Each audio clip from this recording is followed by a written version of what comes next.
everybody, it's time to LOL. Listen out loud, that is. It's time for Anime Jam Session with DJ Ranma S, Mako-chan, and Ari Rockefeller. Oh, so now VLC decides to play nicely with the stream tonight. Lovely. Don't worry, y'all. You may have seen a black screen earlier, but that was just VLC and OBS basically giving each other the middle finger. What you were supposed to see video with the audio, but OBS was like, nah, I don't feel like showing it. And using the internal capture to do it, really, OBS is like, nah, I don't feel like doing it. So I'm still trying to figure out a way to circumvent that. So how's it going, everybody? Oh, man, what a day, what a day, what a day. Welcome to Anime Jam Session, episode number 611. We are that podcast talks about anime, games, conventions, the fandom, geek stuff, and everything in between. I'm DJ Ranma S. And I am Mako-chan. Ari is off tonight, even though I said we'd all be here this week, but unfortunately he had to work mid-shift, so he would not be back in time for the show. But he should be here next week, so we can kind of play catch-up with everybody. So, anywho, how is everybody else doing tonight? Meh. Agreed. And I also discovered something. I think for like the last 3 or 4 months, I've been drinking no sugar starry soda. And I didn't realize that till like maybe 2 weeks ago. Mm. No, because I'm like, this stuff tastes really good. And I'm just like, wait, why does this taste kind of familiar? I just happened to look at the label one day and it said no sugar. And I was like, oh. I've been picking up the wrong variety this whole time. Oops. Yeah. So I went to go buy a couple of more sodas today. They didn't have the regular, so I'm like, I'll wait. So I got regular Pepsi and a wild cherry. So it's it, and that's that. So anywho, let's get the show on the road tonight. We are live tonight, week of November 7th, 2023, right here on Twitch TV. Christ, where did the year go? I have no idea, but I want it back. That makes two of us, you know? Oh, man. Oh, man. I totally feel that. We're here live Tuesdays from 9 to 10:30 p.m. Eastern. You'll always find us at Twitch TV/Anime Jam Session. We're also part of the Voice of Geeks Network at VogNetwork.com, and you can always find them on Twitch as well at Twitch TV/VogNetwork. And they kick things off on Sundays with the Bobby Black Wolf Show at 8 p.m., followed by Orange Lounge Radio at 9 p.m. And come hang out in our Discord, vognetwork.com/Discord. Every show that's a part of the Voice of Geeks Network has their own channel, so come through and hang out and have a good time. So, as we go on, we're going to go ahead and talk about our days and how much of a good times we've had. So, kicking things off is Mako-chan. How was your week? How was your day? Not horrible. Basically, just getting everything ready for being out of the house this past weekend, and then this coming weekend, I am dog sitting because I got my mother a birthday gift, and she needs to go into the city this weekend for it. I totally hear that. Let's see. My weekend day's been same old, same old.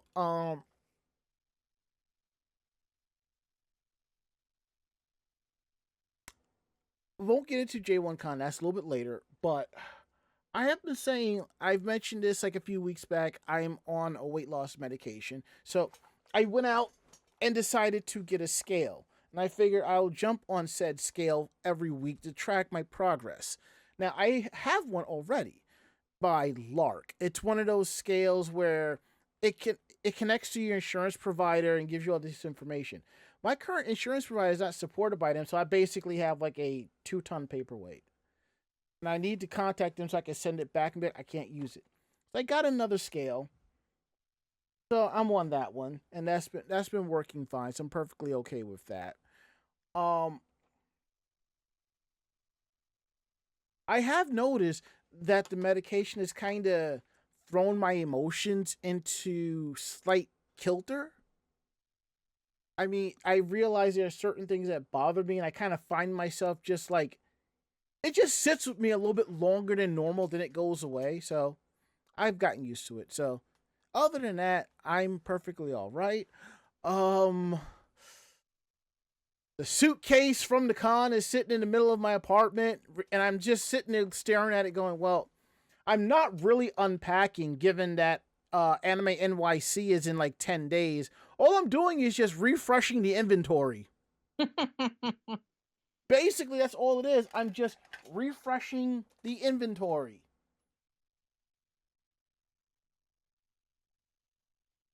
And I'm like, I really need to get some more business cards because I'm starting to run out. And I think I'll be done with all the cards by the end of this con, which hopefully I am. But anywho, and if that's the case, I'll have to start ordering in boxes of 700 for future reference. Anywho, now that we got that out the way, let's get into some housekeeping notes here. Don't forget, episodes of Anime Jam Session are available on our YouTube page. You can find episodes there Thursdays at 12 p.m. You can always find this week's episode, prior week's episode, episodes going back about 3 years. So you can probably enjoy that. This is perfect for those of you who don't subscribe to our Twitch stream and our Twitch channel, which you really should, because we have some really cool stuff here to show for y'all. You can always check back. But for those who want to check much older episodes, you'll find them there. So show us some love there. YouTube.com/Anime Jam Session. Click on playlists and podcast VODs. Episodes are there. Okay, now let me see why the indexer has not refreshed. There we go. And don't forget, our last con of the year, not in general, but for us this year, is Anime NYC, November 17th to the 19th at the Jacob K. Javits Center in New York City. Friday and Sunday tickets are still available. Good luck finding a Saturday ticket unless you're really going to sell your soul for one. And if that's what you want to do, I legitimately don't blame you. It is what it is. Let's see, what do we have here? Okay, that's kind of cool. All right. So let's see, what else do we have? We're gonna get into Geek Roundtable. This is the part of the show that we talk more about the geekier aspects of our weekend day, and we want to share that with you. And what Mako-chan is showing off is something quite amusing that I found at J1Con. So Yeah, so this is a very obvious bootleg. And by that I mean the plushie. So Yep. the plushie is a very obviously bootlegged Sailor Jupiter. Her ponytail, if you can see that little squiggly thing on the top of her head, is not actually a ponytail. It looks like she is part of the Teletubbies. That's how thin it is. It's like just a thin triangle coming down. She's obviously in pastels.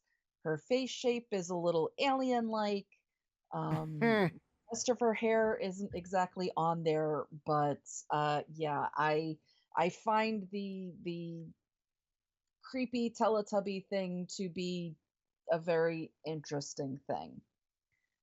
The other thing is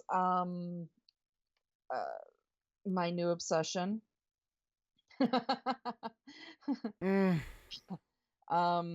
Yeah, so we will sort of get into this in when we start talking about the convention, but one of the people that were at the convention, one of the guests, Mm-hmm.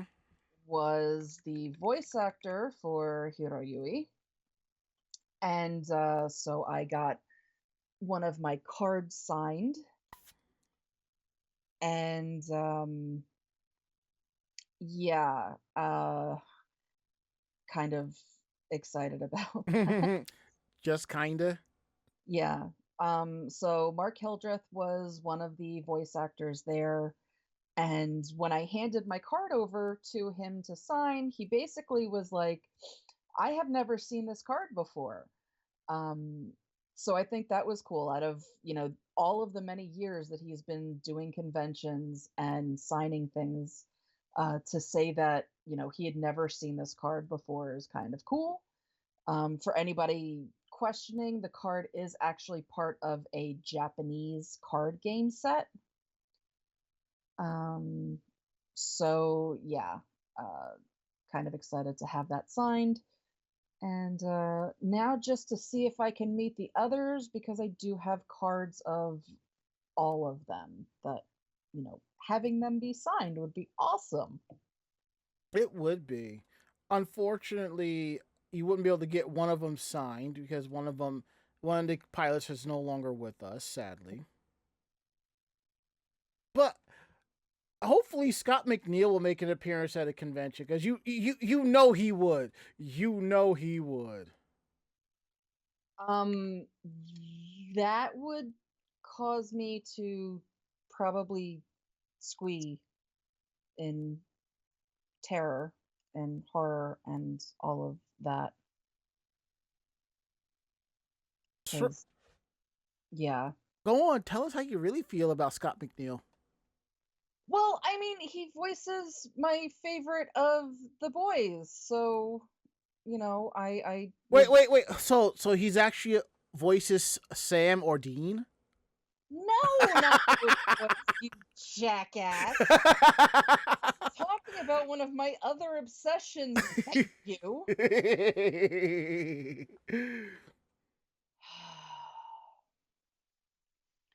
But this is also why I want to go to other conventions, because he was at BotCon. Mm-hmm. I found that out like the day after. Yeah. I have friends that went. I'm like, are you kidding me right now? Yeah. So this is why I need to start going to other conventions, because the ones that no longer go to anime conventions do these other conventions. And as Pod Culture says, she has obsessions other than supernatural. Yes, she does. Wait till the holidays roll around. She should be flipping into one of her other obsessions by then. Huh? What are you talking about? Oh, one of the other obsessions is kind of has a skeleton with it, Well, yeah. I mean, I enjoy my Jack. Yeah. And but that's like through Halloween and Christmas. Exactly. You didn't do much for Halloween, so I know you're gonna make up for it for Christmas. I hope so. I didn't do a lot because the pain in the ass is still very kidney. Mm. So now I have to try and find a place for my tree to be able to put everything up for that, because she's, still a little shit. Um And as Sia DeBerry says about Teletubbies, Tinky, Winky, Dipsy, Lita, and Poe. But yeah, I do have other obsessions besides supernatural. I obsess over things. Mm-hmm. Like, my continuing to grow pop figure collection. I obsess. What? It's how you said it, because it sounded like you're going to say continuing to grow pot, and then you went, and it sounded like you said pop figure. So I just had to slightly groan like that. Potato.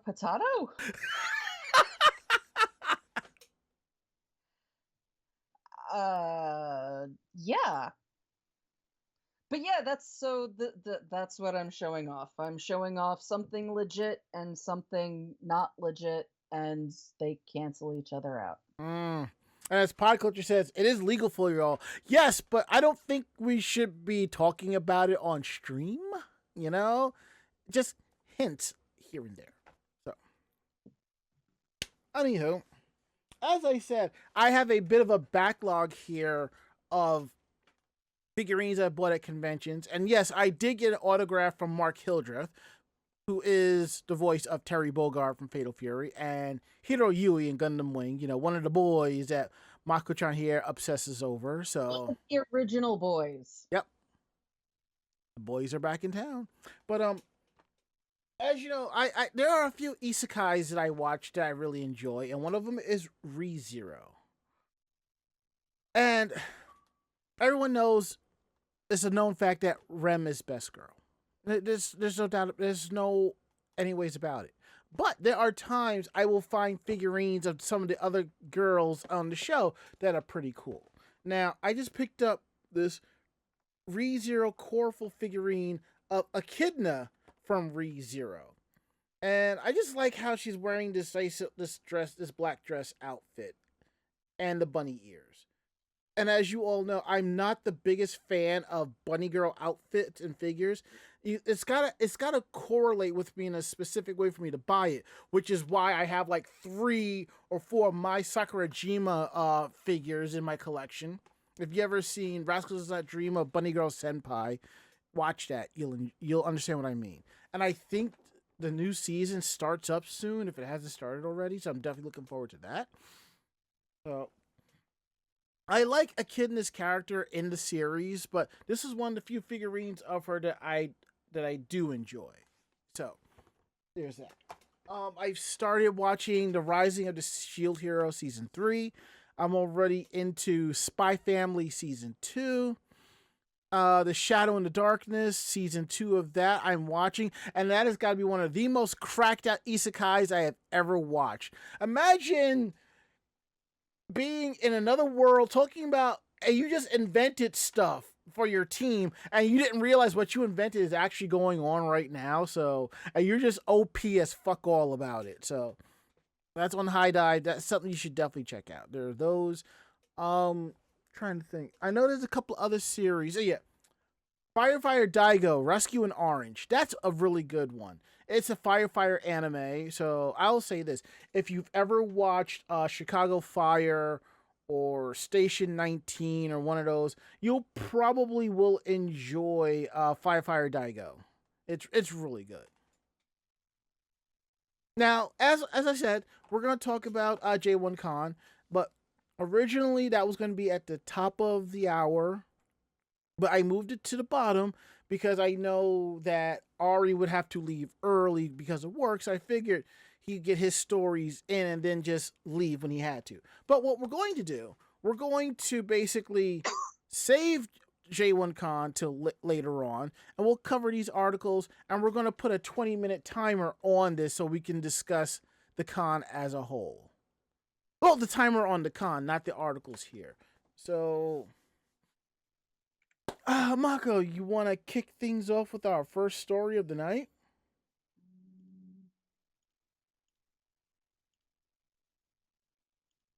Yeah, give me a second. Sure, no problem. For some reason, Skype blew up on me. Boo. Is it doing the whole quote-unquote update? No, it went full screen and won't let me out of it. Oh, try hitting escape. That should do it. Nope. Damn.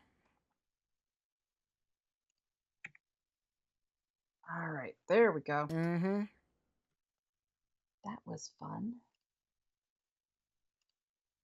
Alrighty, so Okay. Crunchyroll announced that they are collaborating with a very large chain. And that very large chain happens to be Walmart.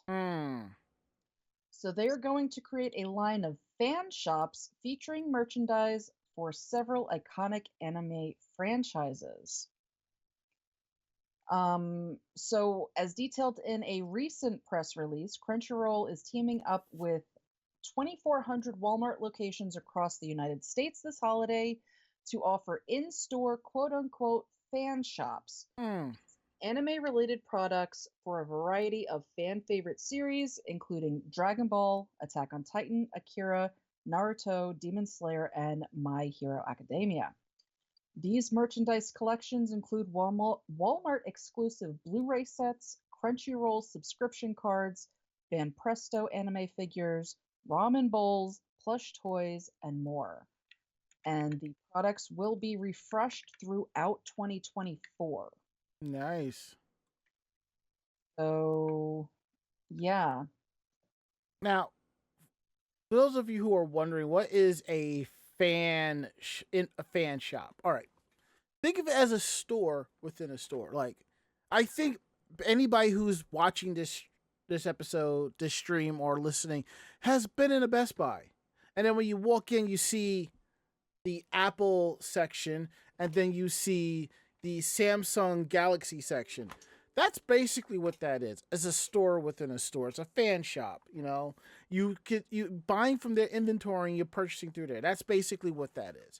So it's kind of cool to walk into a Walmart and just see Crunchyroll land. You know, where you can buy some cool swag. Yeah, so they're saying that they are doing this to launch the spreading and love of anime to an even wider audience. Mm-hmm. So we'll see exactly how far that goes. As of right now, it looks like the 8 of Walmart's 10 exclusive Blu-ray sets are going to be Dragon Ball Z and Dragon Ball Super. And is anyone not surprised? Yeah, so the other 2 sets are going to be seasons 1 through 4 of My Hero Academia. And they're also going to start offering manga from Attack on Titan, Blue Lock, and Toilet Bound Hanako-kun. That reminds me. Tuesdays when I go buy dinner and I head home, I take a slightly different way to the subway. And there is a K-pop bookstore that's there that you can go and you can buy K-pop books and some K-pop merch and stuff like that. And a couple of stores down, there was a wine shop, which is totally gone. It's now become a manga bookshop. And I'm just like, oh, really? I mean, I don't think they have anything in there I would pick up, but I'm just kind of surprised that, like, you have the K-pop shop and then, like, 2 stores down is the manga shop. So, yeah. All right. Oh, please continue. No, that was That was basically it? it. Oh, okay. I thought there was a little bit more to it. No, the rest of it goes into, Crunchyroll on Prime. Okay. Yeah. You know what? It would be nice if you could, like, merge your Crunchyroll subscription into Amazon, like just log in with the same username and password, but I don't think they're allowing for that, but it is what it is. So we're going to talk about our next story where we talk about the legendary Megumi Hayashibara. I would say if there was one other voice actress that you could compare her to in the US, it would be Tara Strong, except Megumi Hayashibara is not off her rocker.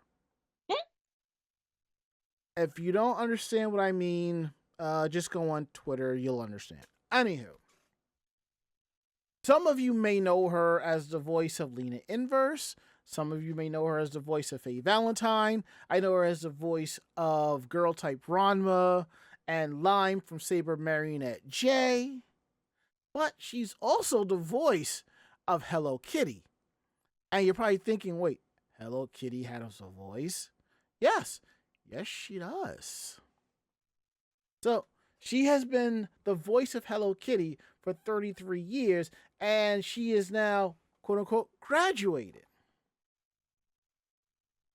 As it goes, Hello Kitty is one of the biggest stars in the Japanese pop culture world, and she is voiced by one of the biggest stars in the industry, which is Megumi Hayashibara, as I previously mentioned. Kitty-chan had no voice when she first appeared in the mid-70s, but for the past 33 years, she's been voiced by the one and only Megumi Hayashibara. She became the voice of Hello Kitty after auditioning for the role when Sanrio was getting ready to open its theme park in Tokyo in 1990, and except for a small number of scattered exceptions, she's been voicing the character ever since. But it seems as of November 1st, which is Hello Kitty's official birthday, she posted on her Twitter account, which I believe is not her Twitter account. I believe is like a representative one. You know how it is. Her Twitter account at twitter.com/M Hayashibara_PR. I'm not calling it X because fuck that. She announced that she is leaving the role. Looking ahead to the next 50, the next 100 years, it has come to be that I am leaving the role of Kitty. As we say in the industry, I'm graduating. Hayashibara goes on to say that she was informed by letter of Sanrio's decision and was startled by what she felt was its suddenness. However, in a subsequent meeting, Sanrio staff discussed their future marketing plans for Hello Kitty with her, including their hope to broaden the character's global appeal and attractiveness, not just to families and children, but also to members of Generation Z. Trust me, Sanrio, there's a lot of Gen Zers who know who Hello Kitty is. And also, to cherish the future and AI. Ah, there it is. After extensive internal discussion, Sanrio came to the conclusion that with the Hello Kitty character approaching its 50th anniversary, this marked a good stopping point milestone for her voice so far, a decision that Hayashibara says felt extremely natural to her following the explanation. Unfortunately for fans wanting to go back to re-listen to Hayashibara's performances and Kitty-chan's YouTuber-style videos on the official Hello Kitty YouTube channel, those videos have been removed. Or they may have been privatized. If you know the exact URL, if it's private, you should be able to access it without a problem. If it's not there, then you know it was removed. It's unclear if this happens simultaneously with her announcing that she'd no longer be voicing the character, or if they had already jumped the gun and removed the videos. Hayashibara was not the first voice actress to play Hello Kitty. That distinction goes to Fuyumi Shirashi, who voiced the character in the 1981 Kitty, Mimi, and the new Umbrella animated short movie. Mami Koyama then stepped into the role for the 1989 short Hello Kitty Cinderella, the Hello Kitty version of the Terabiko video phone toy, and Sanrio's first amusement park, Puroland, in Oita Prefecture. When Koyama left Japan and moved to the US, though, Sanrio held auditions for a new voice actress, with Hayashibara winning the role. Now, Hayashibara is not the only vocal performer who's leaving the Hello Kitty franchise. She says that Mina Tominaga will no longer be voicing Kitty-chan's twin sister Mimi, nor will Go Takahashi be continuing to voice Hello Kitty's boyfriend Daniel. Wow. While it's bittersweet development for those who have become accustomed to hearing Hayashibara's performance, the voice actress herself is treating this as a positive moment, asserting that she feels absolutely no sadness nor regret, and likens her emotional state to seeing a daughter leave the family household when getting married, adding that she'll continue to be a Kitty-chan fan, even though there is another voice coming out of the character's mouth. All right. That's a nice way to put it.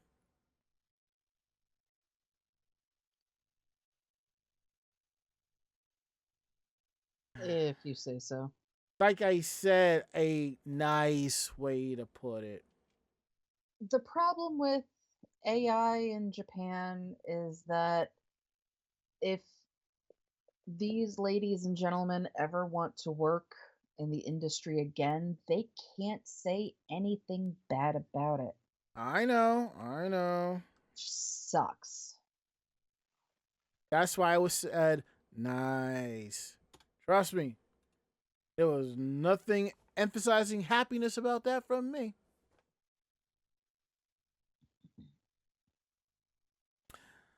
Anywho, next, our last story tonight before we get into tonight's review.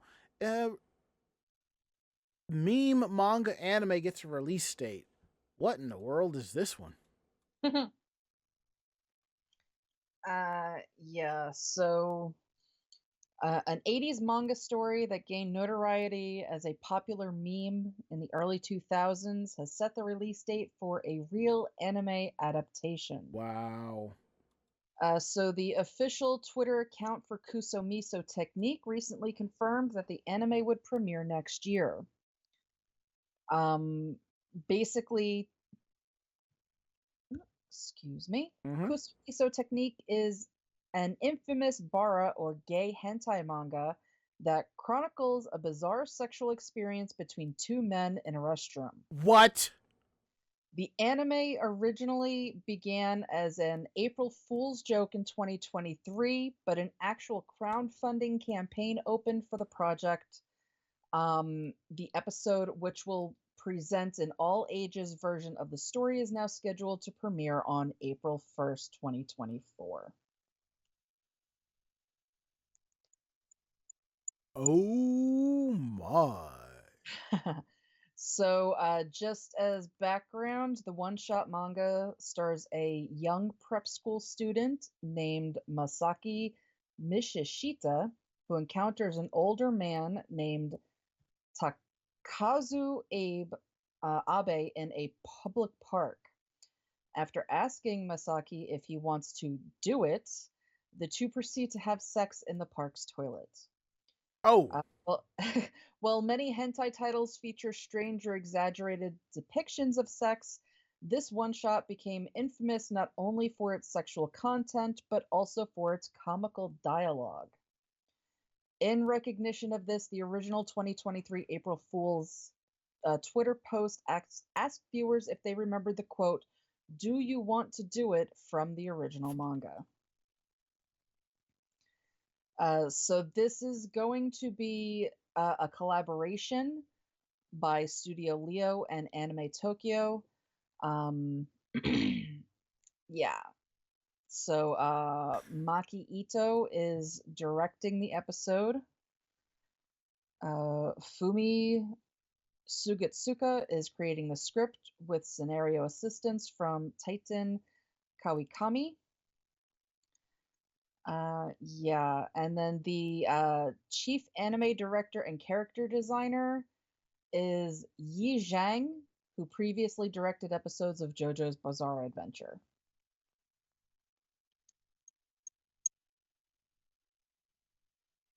So, yeah. I'm suddenly reminded of that one scene from Final Fantasy VII.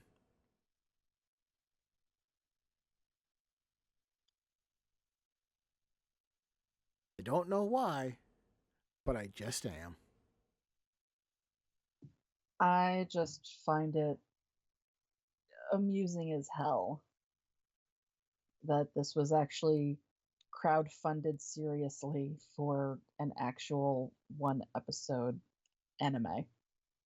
I mean, look. Yohane the Parhelion, Sunshine in the Mirror, was originally an April Fool's gag till they're like, oh no, we're serious. This is an actual anime.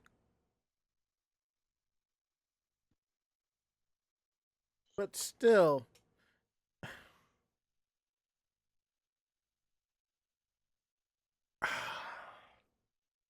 You know what? I got nothing. I got nothing. I am walking away. You will probably expect Mako-chan to write a review of this because this is right up her alley. No pun intended. I don't know. It's a little weird. For you?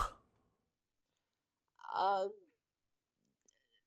well, yes, not because they're actually doing an anime, but this is a legit hentai manga, and they're making it an all ages anime.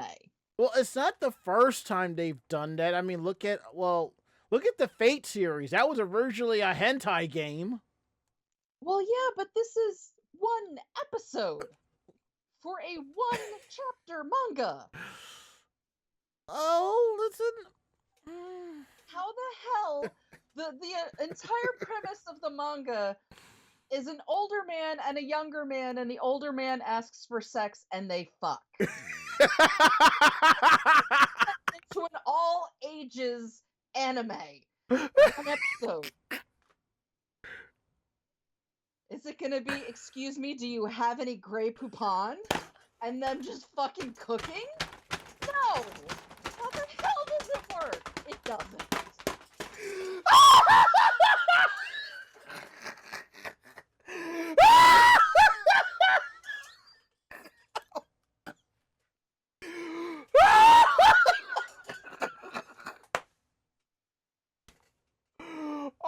my god! I can't believe you fucking said that! I broke Ranma.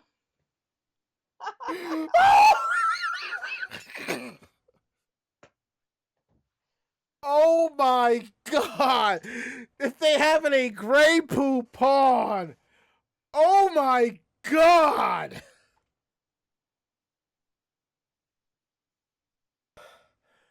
I am so glad I wasn't drinking water at the moment.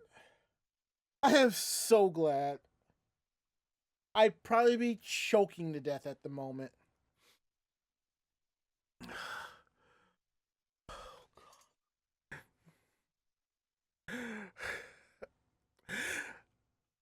And as Caesarberry says, better Grey Poupon than Grey Poop on you. Try the gray stuff. It's delish. Beware the lumps.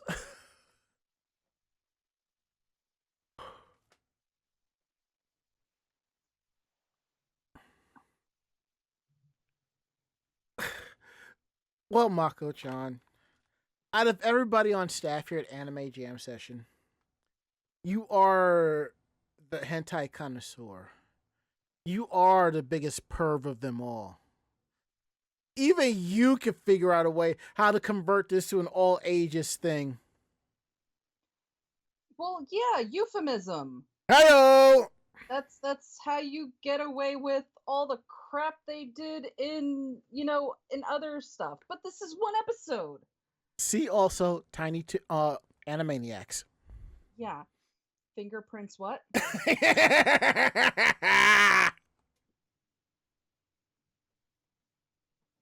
Oh man. All right. All right. If they go the euphemism route, this whole thing is going to be about this old guy asking this young guy for coffee. How do you like your coffee? Dark and sweet or light and bitter? I mean, they already did that with the Luke Cage series. Sweet baby Jesus. That's how you do it, and it is gonna be weird as fuck. Gives new meaning to the term coffee date.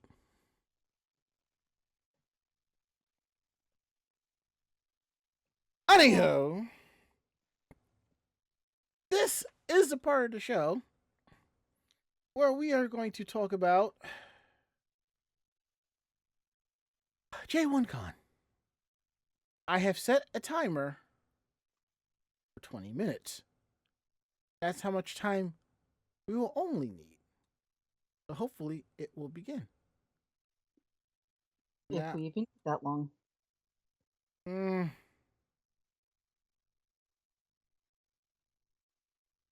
Anywho, let's get the ball rolling, and let's see if I can fix the timer and see if it's supposed to do as it's supposed to. Right? If I could figure this out one way or another. Right? No. Oh, I see what I'm doing wrong. Okay, stop. All right, you know what? I'm not even worrying about a timer at this moment. Screw the timer. We'll just use the timer on the clock here. Screw that. I'll play around with that later. Anywho, so one of the things about J1Con is that it is the longest running black run anime convention in the country. But if you've ever been to or seen photos from DreamCon or BlurredCon, you wouldn't think that. The con originated in Philadelphia, and in the last few years, it's made its way to Atlantic City. Now, there's talk of it going back to Philadelphia. Now, some of the issues that we had with the convention is not the fault of the convention itself, but more along the lines of the fault of the hotel. Now, 99% of the time when you go to a hotel for a convention to check in, even if it's before check-in time, there is a very strong possibility you'll be able to check in early. Like, again, most hotels is a 3 p.m. check-in. But if you happen to get there around 9, 10 o'clock, there is a room available and they'll let you go up, you know. When we got there, I think it was around 12-ish, 12:30-ish. Rooms were not ready. Check-in time was at 4 p.m. Color me spoiled, I suppose. Now, personally, the only time I would ever go to a hotel early in a rush, if the reservation is not guaranteeing doubles, then I would rush to get there to guarantee that that the rooms have them. But other than that, it is what it is. So we were then told early check-in, which would be 2 o'clock, if available, would be an additional $50 fee. Now, for some people, that's not a big deal, even with the 4 p.m. check-in time. But when you're basically a 1 or 2 day convention, but let's be real, if you're on a Saturday and Sunday, you're not really a 2 day convention. You're a day and a half. A 4 p.m. check-in basically means half the con's already done. And as for people like us who do press coverage, it doesn't really help. Because by the time we check into the room, the panels you want to cover and record are already done. And that did happen. I had to cancel one panel to make sure that we get in.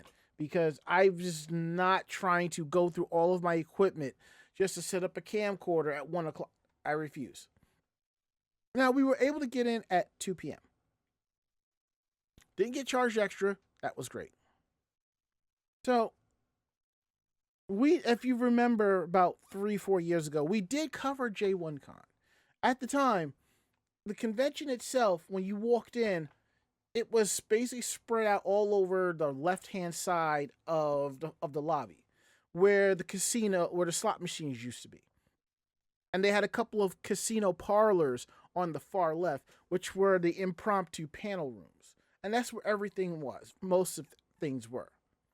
And then up on the second floor was main events. If you remember the House of Blues, the Showboat Hotel had one of those. And what's cool is when you go up there, you can see all the names of all the artists that have performed there and the dates all over the walls and doors. Really cool.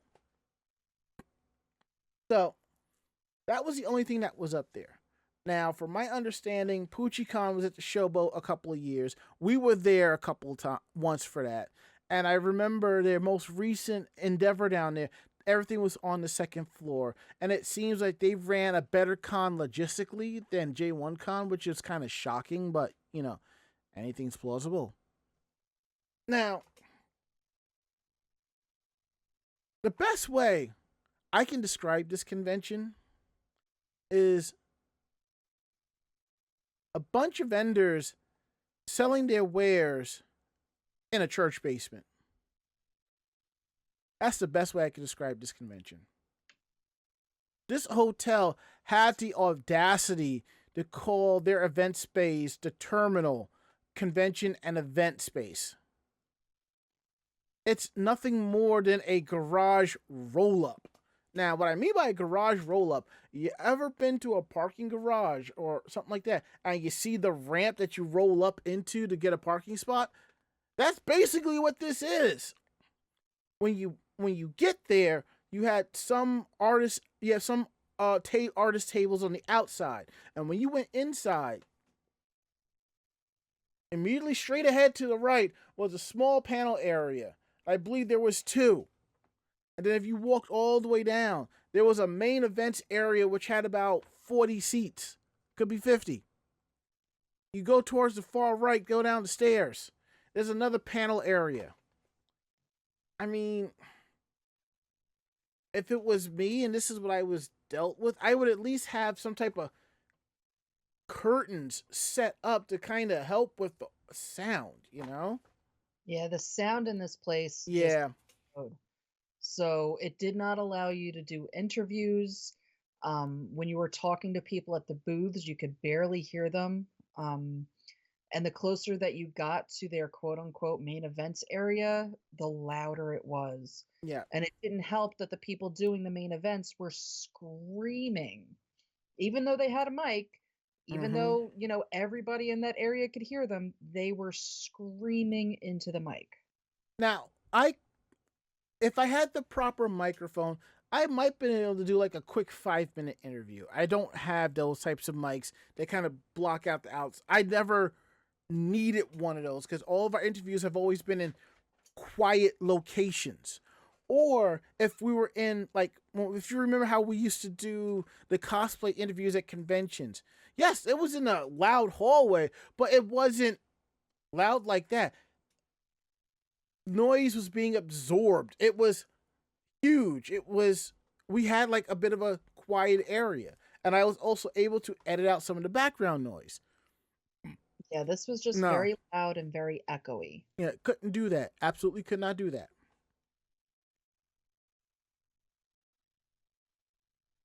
But why did we go? Two reasons. Number one, Michelle Knotts, friend of the show. She's doing her convention tour, so we want to go say hi. And also, as I mentioned at the top of the show, Mark Hildreth was going to be there as well. So it's like I definitely wanted to meet him because it's far in because basically whenever he was at a U.S. convention, I could never attend, and this is as close as it could get. And I was like, I need to meet the man behind Terry Bogard, and for Mako's case, the man behind Hiro Yui. So there were a couple of interesting panels. There was the Women in Pokemon panel, which was basically a Pokemon Q&A type question panel, which was pretty fun. We have that recorded. That should be up on our YouTube page soon enough. There was also the standard voice actors Q&A panel, which was pretty good. Now, the costume contest was quite interesting to say the least. Now, there were no practice rehearsals or anything like that. I'm not sure how they were doing the judging for craftsmanship or something like that. It was basically like your typical old school comic convention where, you walk up on the stage, you do a little twirl, you show off your costume, and you walk right off. But in this case, there was no stage. And where we were positioned, because they didn't really tell people where to be, we were kind of catching the tail end as they were walking around. So it was like, it was like that. There were gaming tournaments, which were kind of cool. I didn't participate in. Now, that Saturday night, we all went out, had dinner. I myself went to the 18 plus after party. And my train of thought was, there's got to be some saving grace here. But you know what? There was none, really.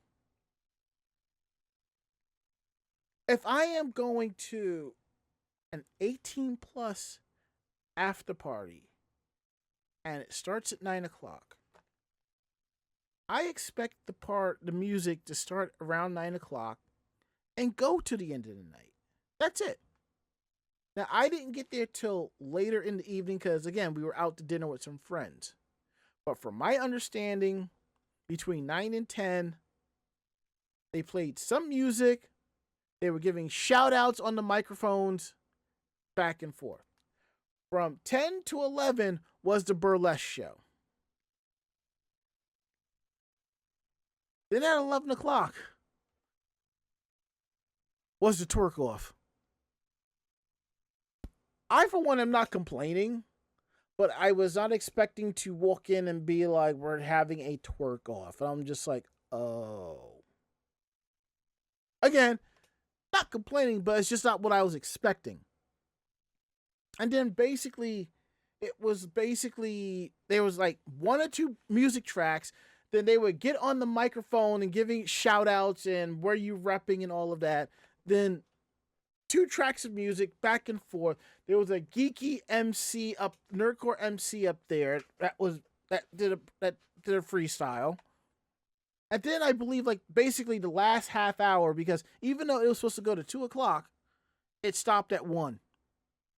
It was music for the last half hour.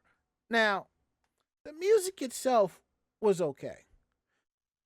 I'm a type of person, I've been to enough like con raves where it's mostly EDM with anime music mixed in with some rap, mixed in with some R&B, mixed in with all types of stuff, because you can, if you're good, you can make it blend with EDM and trance and techno and so forth.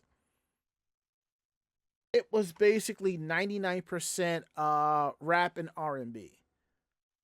I again don't have an issue with it because I knew some of the stuff that they were playing, and it had a decent beat. But I was like, get a nice blend going, get something. That's all I really wanted. So came back to the room, passed out. Sunday was basically an encore presentation of Saturday, except that there was cosplay pro wrestling set up in the back area, which was pretty good for what it was. And these are if you've probably seen them running around at local conventions on the East Coast. It's the same group. So I and I see the Beery says, me being the specific age I am, imagining the will of the macrocosm from XL Saga absolutely wrecking everyone in the twerking contest. You said it, brother.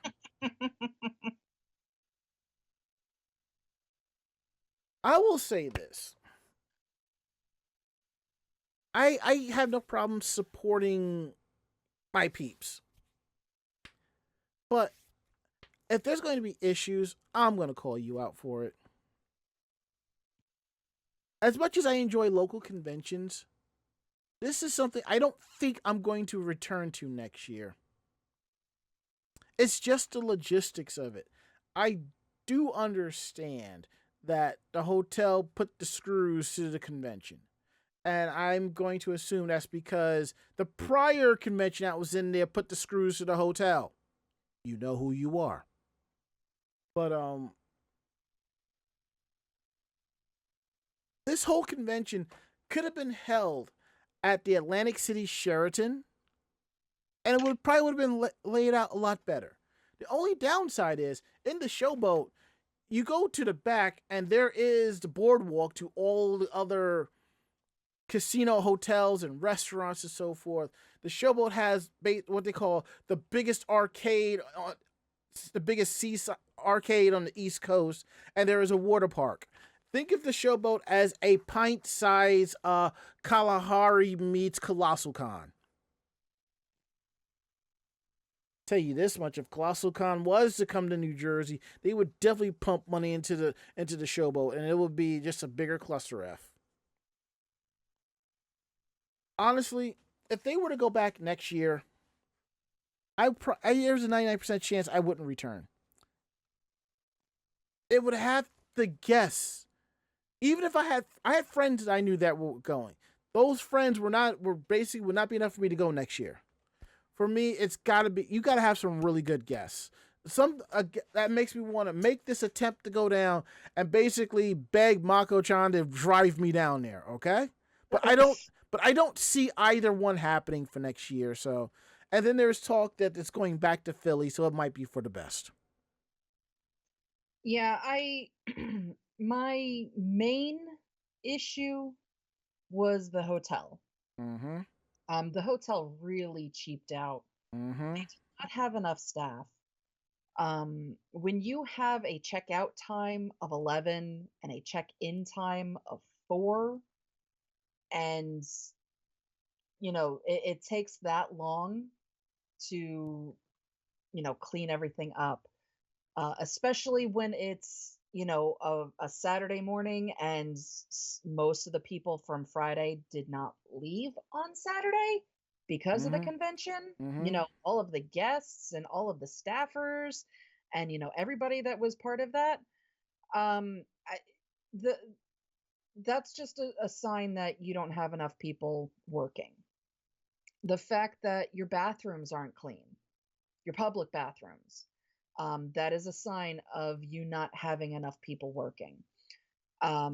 Being lazy and putting rolls of toilet paper on the floor is very disgusting and should not be done.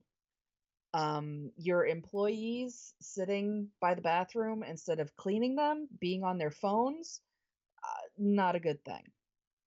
What? Really? Yeah. Wow. The fact that you downgraded to fucking one-ply toilet paper, even in the rooms. You want to do that crap for public, that's fine, but you might want to, jazz it up in the rooms a little bit. I will. On a side note, I will say this: you're talking to somebody who has bought one ply toilet paper, but the difference is between what was in the hotel. It was the cheap one ply. I bought good quality one ply that actually feels good when you use it. This, not so much. Yeah, this was like tissue paper. That's an insult to tissue paper. Yeah. I don't know if you noticed in our room, but it looks like a couple of people or the person before us or, maybe before them, were probably smoking in the bathroom because the entire, they had a sprinkler in the bathroom and you could see that somebody shoved plastic, like a plastic bag or a plastic covering around the entire sprinkler. To stop the smoke, I guess, from going into it. Mm-hmm. So the fact that that was still there is, not a good thing. But with the convention itself, it had too many guests. It had too many guests and not enough, actual attendees. You need to cut back on the guests and, not that the guests that were there were not quality, but it should be quality over quantity. So, this isn't a comic convention. This is an anime convention. And you don't get a lot of people in there. The Showboat is a crap hotel. The area itself is a crap area. That was one of the biggest issues that people made for Anime Next when it was there. It is a very dangerous area. And the closer you are to some of the boardwalks, especially the edges of those boardwalks, the worse it gets. So, they really, if they're really looking to, get back to where they want to be or where they should be, I think a move back to Philly would be a very good thing for this convention. Mm-hmm. But again, quality over quantity with those guests, because the fact that most of them left after Saturday and were not there Sunday. I know Greg showed up a little late. Yeah. So, I mean, when your guests are just like, because, of the amenities that they have and the way that they're being treated, that there's an issue. Mm-hmm. The fact that you could even find bootlegs in the dealer's room shows that it's a bad convention. Now, okay, when you say bootlegs, my first train of thought was, I don't remember seeing any bootleg DVDs and stuff like that, but if you're watching on the screen here with us, participating with us, you'll see a bootleg staring you right in the face. Right. As funny as it is, as weird as it looks, because she is, that creepy cute. Mm-hmm. The fact that you can go into a convention like this with industry people as your guests and be able to go in there and pull legit, visible knockoff crap like this. Well, here's one of the issues with that. I have a friend. Her name is Jenny McManus. She actually has like a 30 to 40 page PowerPoint presentation on how to spot bootlegs at a convention. At some conventions, she works with the team to walk the dealer's hall to see who has them or not. And it seems that a lot of cons don't want that anymore. They just rather have the people just selling shit. Now, here's my thing. Sell what you want. As long as it's legit stuff. That's all I'm asking. I got this bootleg Jupiter as a freaking gag. I don't think I'm going to see this again. But I tell you what, I would definitely have an issue if I see this at the next 5 conventions that I go to.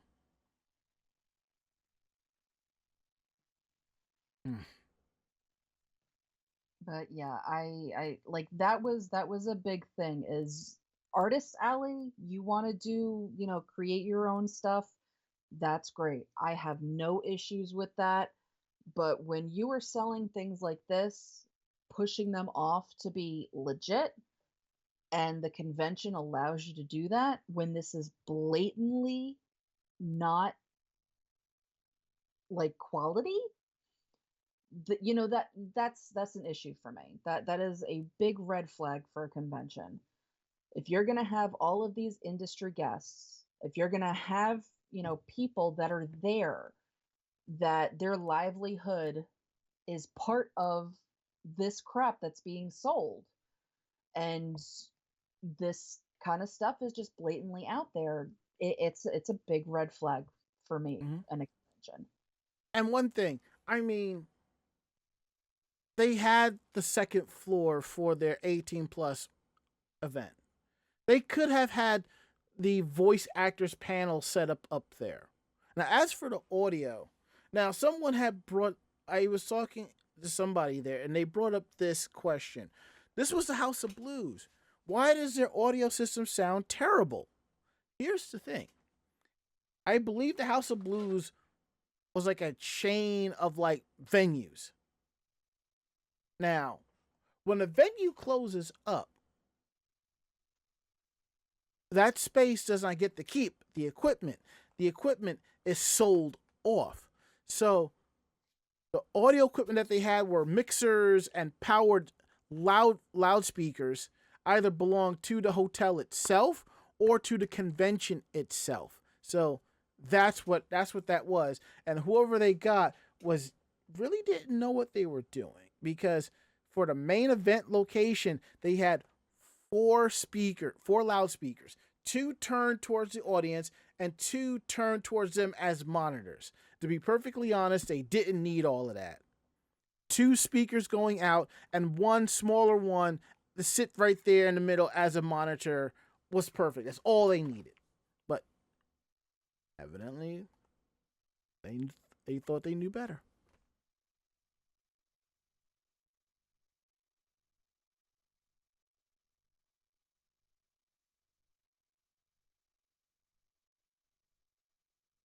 You think we're done dragging this convention?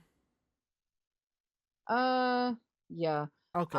And just this is one of the only hotels in the area that does not have a casino. The Showboat is no longer a casino. Mm-hmm. When the Showboat was I had to look all of this up because it's interesting as hell. Yeah.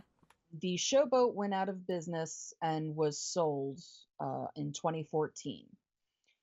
It was then supposed to become um, apartment slash dorm rooms for uh, what is it? For one of the colleges in the area. Mm-hmm. College is still, quite a bit away, and probably should not be having the kids having to go back and forth in this area. It was then purchased in 2016,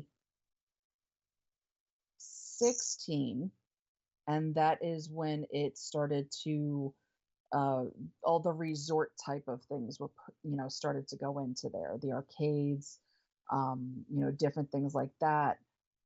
So a lot of the issues is them trying to make money because it cannot be a casino. There is a deed, what did they call it? A deed hold or a Mm-hmm. deed something, that it is no longer allowed to be a casino. Mm. So they have to make their money from something I else. forgot the reason behind it, but it's quite interesting. And I remember as a kid seeing commercials for the Showboat on TV. Yeah, the Showboat was owned by the same people that owned Caesars, I believe. Okay. And they got rid of it because while it was making money, it wasn't making them enough money. So when they got rid of it, it's something on the deed when it was sold that it could no longer be a casino. Mm. The water park that is there, the new owners attempted to build a casino where that water park is now to get around the casino not being in Showboat but being part of the facility. Mm-hmm. And when that fell through, they turned it into a water Yeah, park. that would make sense. It's like you convert this quote unquote building into a casino. It's still connected to the hotel, but you kind of have to leave the hotel to get to it. Right. Yeah. So now they're just putting in a bunch of crap. You know, a hotel is doing very badly when the restaurants are empty on a Saturday night, Mm-hmm. bars are empty on a Saturday night. Mm-hmm. Everybody is going to one of the other local hotels, one of the other local chains to get dinner. Mm-hmm. That's what we did. It, that yeah, everything was closed and not closed, but everything was empty. And the Um, and the DDR machine was terrible, but I'm not surprised. yeah, So half of the freaking games in the arcade are busted. There's supposed to be axe throwing, and that wasn't even open. Most of the uh, arcade claw machines that they had there were not even name brand toys. It was just, a bunch of cheap crap. mm-hmm.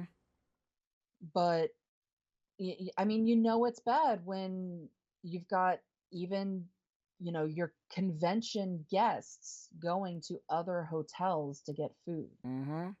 Um, the only coffee in the hotel besides the one cup that they put for the entire room in your hotel room was in the gift shop, little travel store there. And when we came down at 10 o'clock or 11 o'clock, it was closed on a Sunday morning. And let's not forget, I They think tried to leave and get some coffee into their system. the guests only got like a slice of pizza for lunch or something like that. Oh god.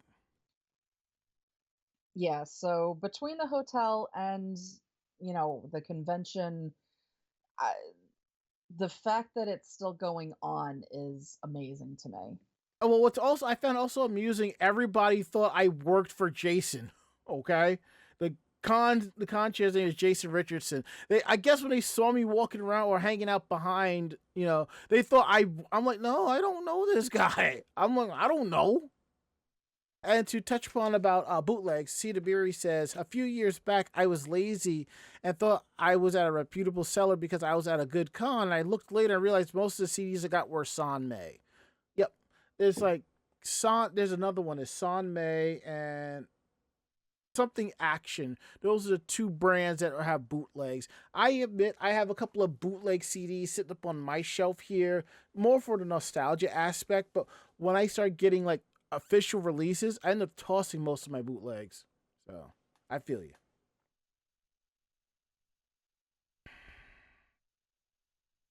I think we should move on. Yeah, because honestly, 2024, if they actually get a good guess, watch me sit there and contemplate like the thinking man if I really want to do it. But anywho, we're gonna skip ahead to the part of the show that y'all really like to stick around for. Meanwhile, in Japan, let's see, what do we have? We're only gonna do two of the stories tonight, since there's only two of us and time. Because I believe we actually, I don't think we went over the 20-minute time limit. But anywho, adjust the volume to there. There we go. All right, let's see what we got here.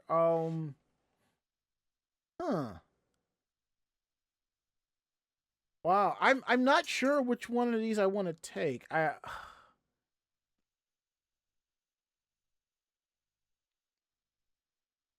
take the second story. Okay, then I'm going to take the first one. The floor is yours, Mako-chan.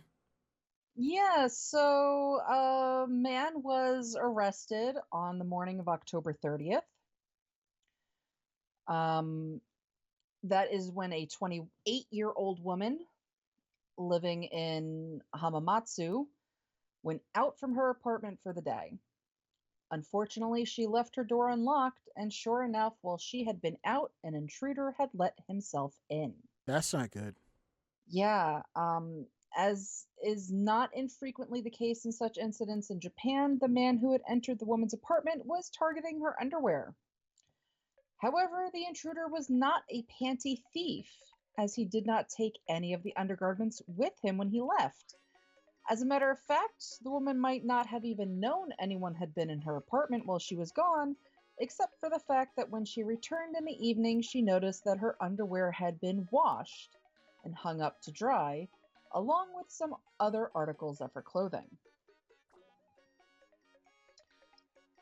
So it wasn't long before the culprit was in custody. Before the day was done, another resident of the apartment building the woman lives in came to the police box, bringing along a third resident of the building, a 50-year-old man who admitted that there is no mistake that I entered the woman's apartment without permission, and that he had washed the lingerie and other clothing. So Japanese Twitter was baffled. The hell was he thinking? It's like one of those fairy tales where the gnomes do things around your house when you're not home. This sort of crime is on a plane beyond what my brain can understand. The man has been placed under arrest for trespassing. With the door having been left unlocked, it's unclear if breaking and entering charges could be levied, as is what specific crime, if any, unauthorized laundry activities fall under. What? Yeah, but at the very least, it would seem like the apartment landlord has grounds to evict the man from the building. The police are still investigating the incident and trying to determine a motive, but it's a pretty safe bet they're not going to find one that makes sense. Third degree unauthorized soap laundering. Okay, Mako, I'm going to ask you. You come home and you find your house, the dishes are done, everything is nice and neat, and you go into your room, all of your clothes are, everything's just nice, neat, and put away. Yeah. Would you react the same way? I would not complain one iota. I would be looking for Dobby.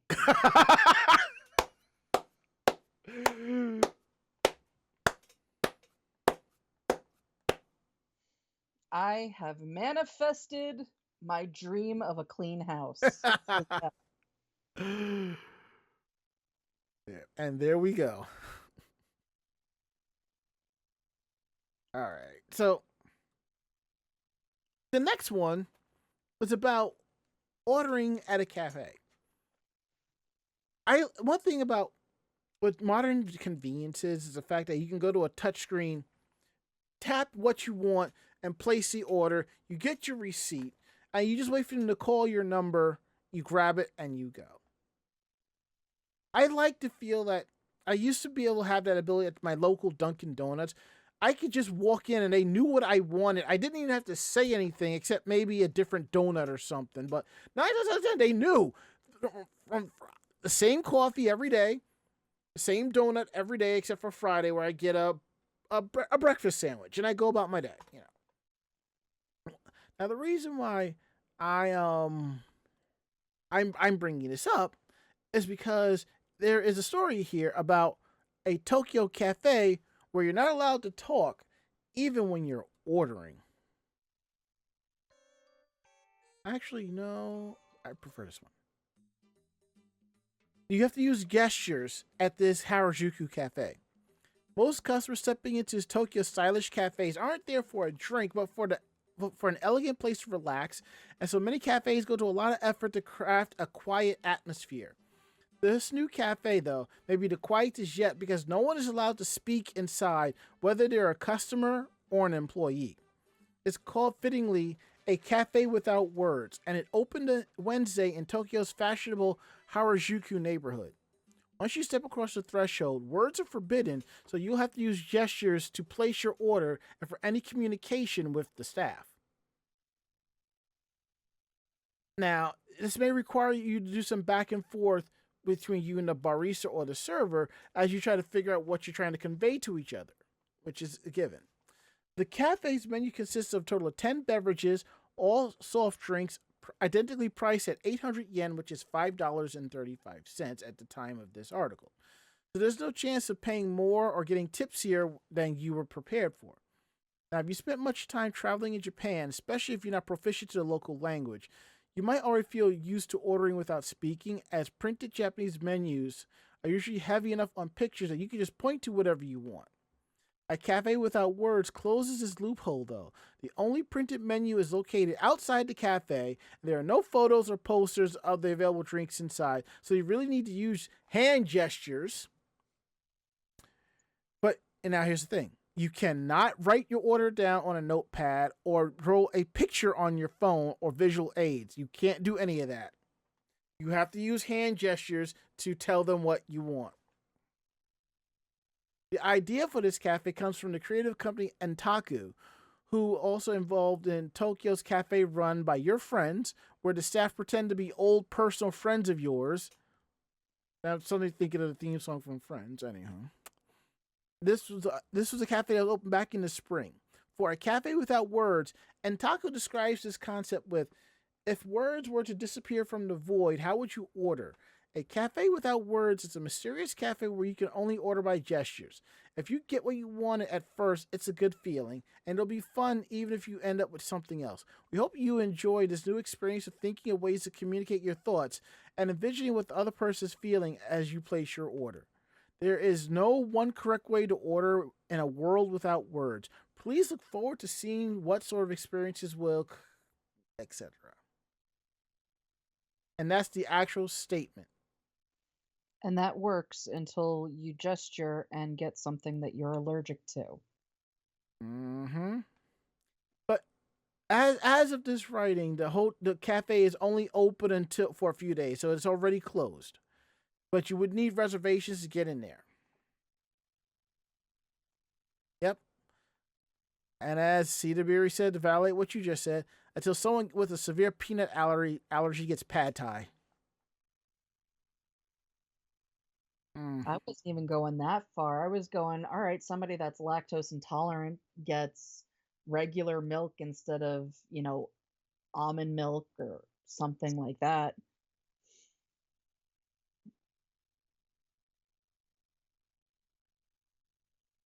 Unless they say on the menu outside that they don't serve that, which kind of is a saving grace.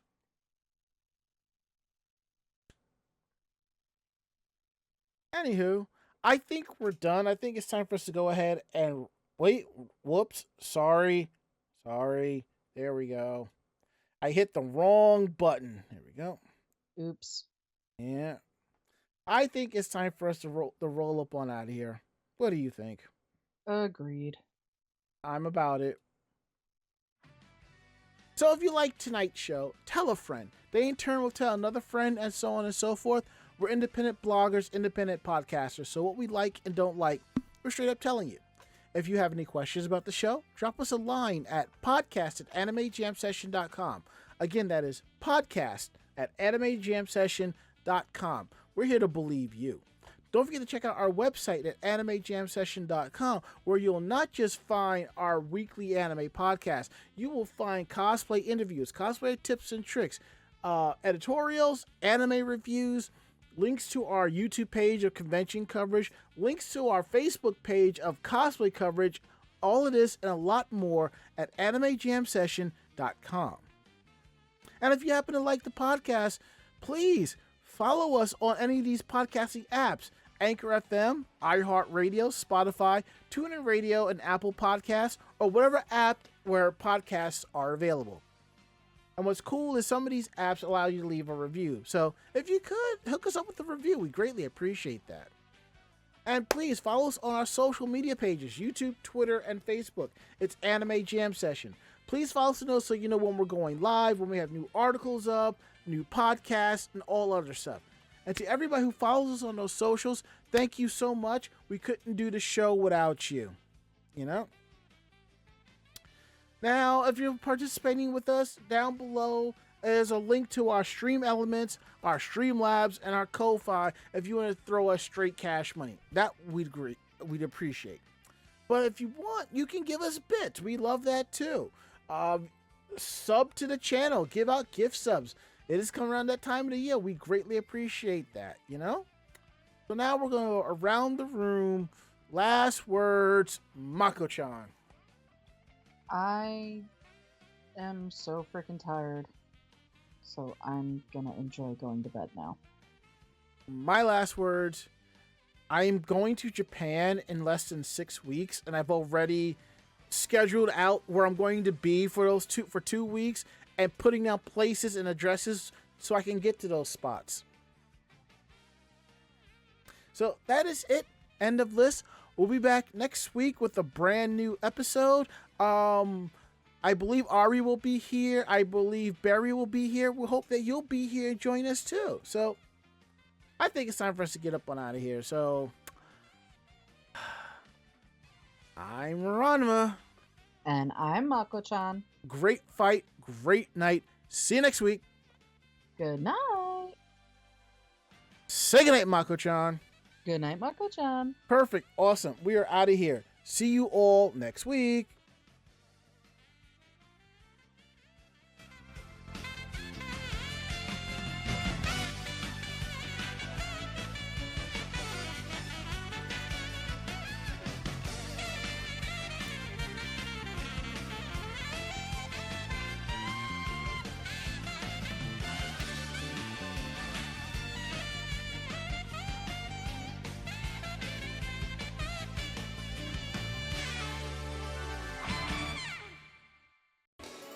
This podcast has been a production of Anime Jam Session and AJS Productions.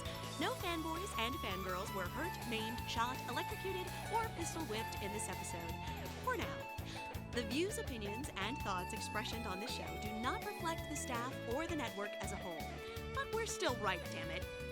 For transcripts of this episode, start typing. Check us out at animejamsession.com and vognetwork.com for more information about us and other programming. Jamatane!